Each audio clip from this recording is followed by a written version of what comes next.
아멘. 자, 읽어드린 본문의 말씀을 중심으로 나의 절망, 하나님의 희망 이런 제목으로 하나님 말씀을 전해드리겠습니다.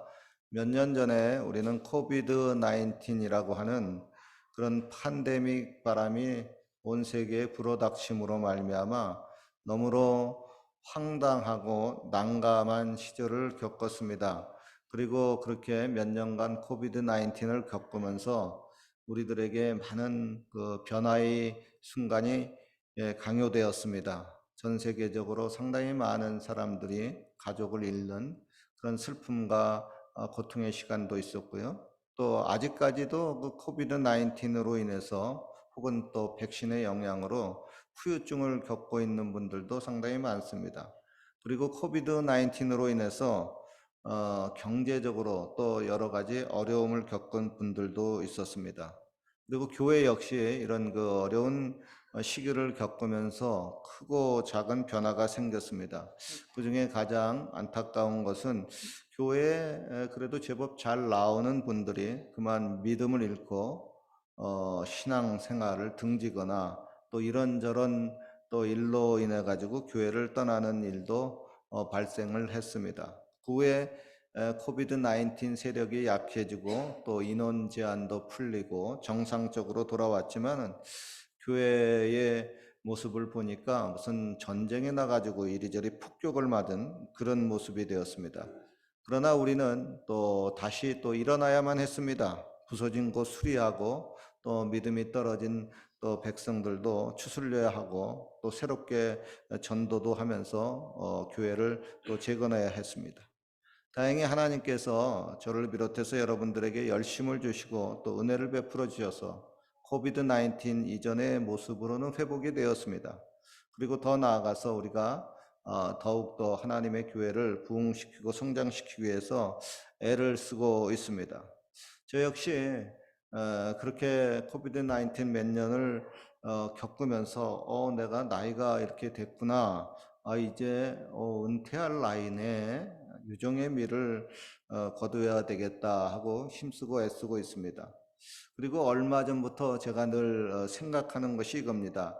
아이고, 내가 이대로 목회를 마칠 수는 없다. 교회를 더 부흥시키고, 교회를 더 튼튼하게 하고, 교회를 더 보다 보기 좋게 해놓고, 은퇴를 하든지 뭘 하든지 해야 되겠다. 그런 생각을 했어요. 물론 이런 그 생각은 하나님이 저에게 계속 목회를 하라고 하셨기에 가능한 생각입니다. 그렇지 않겠습니까? 교회의 주인 되시고 저를 이렇게 목회자로 불러주신 주님이 저에게 김 목사야, 너 그동안 수고했다. 특별히 이민 목회하느라고 수고했다. 이제 그만 은퇴하고 좀 쉬어라. 이렇게 하시면 한편으로는 아이고 시원하고 또 한편으로는 좀 아쉽지만 그래도 주님의 뜻을 따라서 할렐루야 하고 무거운 짐을 내려놓아야 합니다.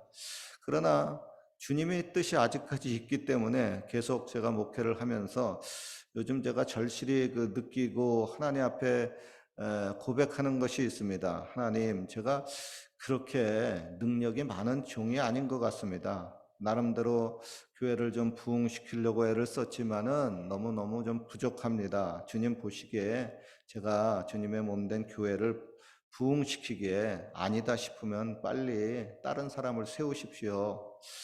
그런데 하나님이 저에게 계속 이 자리에서 목회를 하라고 하시니까 뭐 제가 당장 그만둘 수는 없고요. 저 또한 하나님께 받은 약속이 있어서 계속 희망의 끈을 붙잡고 있습니다만, 아유 하나님, 요즘 마음먹은 대로 그렇게 부응이 되지 않아서 별로 기분은 안 좋습니다.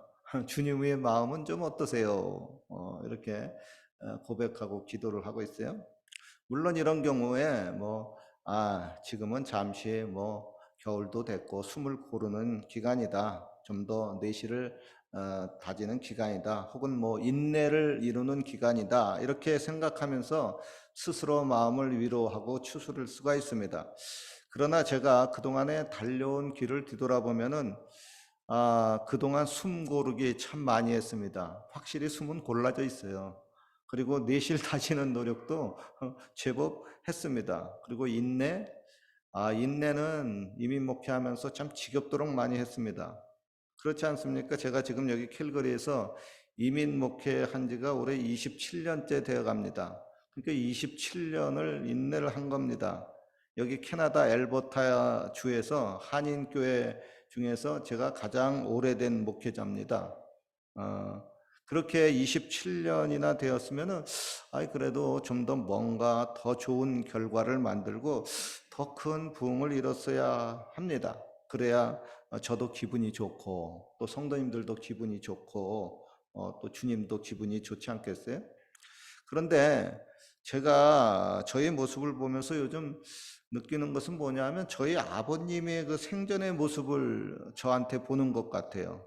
저희 아버님이 한때 이제 사업을 하시다가 다른 회사 그 부도 수표에 그 어떻게 연관이 돼가지고 감옥살이를 6개월 하신 적이 있습니다. 그 사건이 터지자 사업이 순식간에 쫄딱 망했습니다.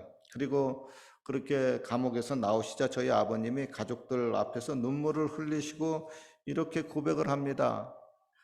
이제 나는 나이가 벌써 60이 되었다. 나는 더 이상 내 힘으로 일어날 힘이 없다. 미안하다. 그러는 거예요. 그래서 요즘 제가 느끼는 심정도 저희 아버님처럼 그런 심정을 느껴요. 아유, 이제 나는 우리 아버님이 그때 60세가 되었다고 했는데 나는 이제 벌써 64세가 되었다. 아이고, 내 힘과 능력으로 교회의 부흥을 이룰 수 없을 것 같다. 아유, 미안하다. 여러분, 하나님께 좀 죄송스럽고 또한 저를 또 담임 목사라고 따라주었던 여러분들에게 상당히 많이 미안함을 느낍니다. 저희 아버님의 경우는 그 총각 시절에 6.25 그 발발하기 직전에 북한에서 혼자 이제 남한으로 내려오셨어요. 그러다 보니까 뭐 파란만장한 인생을 살았죠. 그리고 이런저런 사업을 많이 하셨습니다. 무슨 사업 하셨나 봤더니 뭐 제주도에서 말 장사도 하시고 또 뭐 영화 또 산업도 또 하시고 또 나중에는 뭐또 건축업도 부동산도 하시고 그랬어요. 그런데 그런 사업을 할 때마다 다 실패를 하셨습니다. 그리고 또 60세에 이제 감옥살이도 6개월 하시고 나오시다 보니까 뭐 사업은 뭐 완전히 해체됐어요. 재기불능 상태가 되었습니다. 아주 절망적이었습니다. 그런데 그때 제가 하나님의 은혜를 세게 받고 하나님의 일을 하고 기도하면서 희망의 메시지를 아버님에게 전했습니다. 아버님, 너무 절망하지 마세요. 이제부터는 하나님이 우리를 도와주실 겁니다. 아닌 게 아니라 그 후에 참 신기한 그 기적의 역사가 일어났습니다. 그렇게 매번 실패하던 저희 아버님의 사업이 신기하게 하나님의 도움으로 마침내 성공을 했습니다. 그래서 결실을 맺었어요. 그 후에 이제 우리 가정에서 돈의 궁핍함이 없었습니다. 아주 풍족하게 살았어요. 그 돈으로 또 걱정 없이 주의 일도 할 수가 있었습니다. 제가 이제 바라보는 것도 이겁니다. 지금 저희 나이가 이제 올해는 이제 겨울 되면 65세가 됩니다. 그러면은 캐나다 사람들이 은퇴하는 나이가 요즘 65세입니다. 어떻게 보면 저도 이제 마침표를 찍어야 할 때입니다. 그런데 주님이 아직은 저에게 마침표를 찍지 말라고 하십니다. 좀 더 하라고 하십니다. 그래서 아니 주님 좀 더 저를 좀 목회를 하려고 하려면은 좀 더 부흥을 이루고 좀 기적을 좀 베풀어 주십시오. 그래야 저도 좀 힘이 나고 우리 성도님들도 힘이 나지 않겠습니까? 그리고 주님이 저에게 이전에 주셨던 그 약속이 있는데 그거는 또 무슨 뜻입니까? 그건 어떻게 하시려고 합니까? 하고 제가 기도를 해요. 여러분, 저의 그 목회 경력이 이제 40년이 되어 갑니다. 결코 짧지 않은 기간입니다. 그래서 목사님들 보통 40년 목회했다 하면 거의 풀로 목회한 겁니다. 어찌 보면은 저희 그 목회에 있어 가지고 제가 100전 노장까지는 아니더라도 그래도 80전, 90전 노장 정도는 되는 그런 편에 속합니다. 그리고 지금처럼 그렇게 힘과 능력으로 안 되고 그런 그 절망감이 닥칠 때 이를 돌파하는 방법도 저는 알고 있습니다. 다름 아닌 불가능을 가능케 하시고 모든 절망을 희망으로 바꾸는 하나님을 더 간절히 찾는 겁니다. 그리고 하나님의 도움을 받는 겁니다. 오늘의 본문이에요. 사도 바울 일행이 소아시아 제약에서 복음을 전파하다가 큰 절망을 맛보았습니다. 희망이 모두 사라졌습니다. 죽을 처지에 놓였고 이제는 다 끝장이 난 줄 알았습니다. 그러나 그때 큰 기적이 일어났습니다. 이에 대해서 사도 바울은 이렇게 고백을 하고 있습니다. 형제들아, 우리가 아시아에서 당한 환난을 너희가 알지 못하기를 원치 아니하노니 힘에 지나도록 심한 고생을 받아 살 소망까지 끊어지고 우리 마음에 사형 선고를 받은 줄 알았으니 이는 우리로 자기를 의뢰하지 말고 오직 죽은 자를 다시 살리시는 하나님만 의지하게 하심이라. 그가 이같이 큰 사망에서 우리를 건지셨고 또 건지시리라. 또한 이후에도 건지시기를 주를 의지하여 바라노라. 때로는 여러분, 저와 여러분들의 인생도 이렇게 사도 바울의 일행처럼 그럴 수가 있습니다. 인생의 고난이 너무 심하여 모든 희망이 사라지고 죽고 싶을 때도 있고 또 죽을 처지에 놓일 때도 있습니다. 그때는 바로 죽은 자를 다시 살려내시는 희망의 하나님을 바라보라고 하는 겁니다. 그러면 하나님이 기적을 베풀고 저와 여러분들도 다시 살려주신다고 하는 겁니다. 이전에도 하나님은요, 우리를 살려주셨습니다. 그렇죠? 그리고 앞으로도 기적을 베풀어 주실 것입니다. 고로 낙심하지 말고 또 절망하지 말고 하나님 앞에 기도와 간구를 올려야 됩니다. 오늘 본문 11절 말씀이에요. 너희도 우리를 위하여 간구함으로 도우라. 이는 우리가 많은 사람의 기도로 얻은 은사를 인하여 많은 사람도 우리를 위하여 감사하게 하려 함이니라 그랬습니다. 자고로 여러분, 성경에 나타난 그러한 기적들은 일단 인간의 절망에서부터 시작됩니다. 그러니까 인간에게 절망이 오면은 그때부터 이제 하나님의 기회고, 인간이 끝이 도다르면 그때부터가 하나님의 시작입니다. 때때로 우리 각자는 자신의 그 실력의 한계점에 도달할 때가 있습니다. 특별히 이 외국 땅에서는 더욱더 그럴 수가 있습니다. 나름대로 한국에서는 그래도 실력도 있고 능력도 있고 그래서 제법 좀 잘 나갔었는데, 여기 캐나다 땅에 와서는, 캘거리 땅에 와서는 고전하는 경우가 참 많습니다. 그래서 내가 그렇게 잘난 사람이 아니구나라는 깨달음이 오고, 그렇게 깨닫게 되면 좀 낙심이 되기도 하고 심령이 좀 처질 수가 있습니다. 근데 이게 너무 오래 처지면 이제 나중에 우울증으로 이제 발달이 되기도 해요.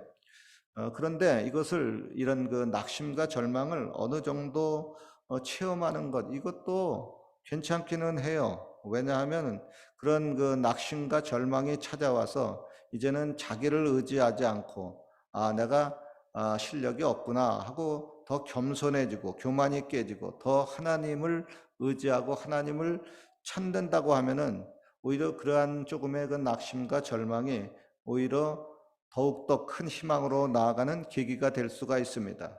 그래서 어떻게 보면은 하나님이 우리에게 하나님께 더 가까이 우리를 부르기 위해서, 더 큰 또 주님의 그 기적과 은혜를 성취시키기 위해서 그러한 그 환경의 그 절망들을 우리들에게 일부러 주시고 역사하시는 그런 경우가 종종 있습니다.